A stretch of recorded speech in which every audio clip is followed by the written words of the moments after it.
लक्ष्मण रेखा पार हो मरद के मन बाबू घार हो लक्ष्मण रेखा पार हो मरद के मन बाबू घार हो जनी हमारा के एही में मरब का रे एही में मरब का सुना बोला हरे पानी पूरा झरब अच्छा ओढ़ी हमार फरब तो तुरंत भर लड़ब का भतर तो साया में दे दीनी सहरन तो अब चिर हरन तो परब भतर तो साया में दे दीनी सहरन तो अब चिर हरन तो करब के हरे बोला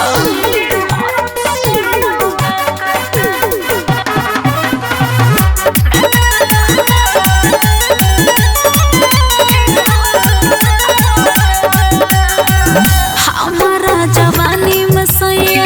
लागल खरवास बा मानी को हाल ला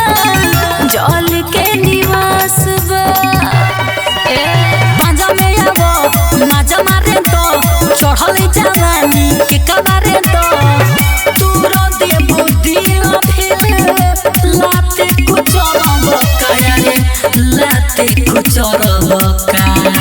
तो सुना बोला अरे पानी पूरा झरब अरे ढोढ़ी हमार फरब तुरंत भर लड़ब का भतर तो साया में दे दीनी सहरन तो अब चिर हरन तो करब का भतर तो साया में दे दीनी सहरन तो अब चिर हरन तो करब का म्यूजिक बाय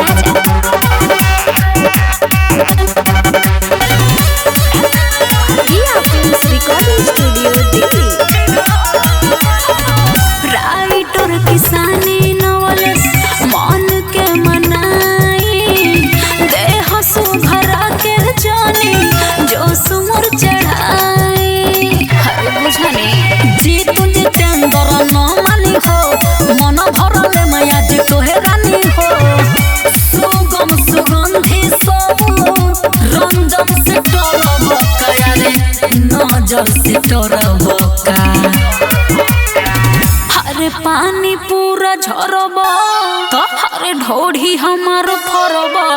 तुरंत भर लड़ब का हरे भतर तो साया में दे दीनी सहरन तो अब चिर हरन तो करब भतर तो साया में दे दीनी सहरन तो अब चिर हरन तो करब के हरे रक्त बकस्त हरे सटना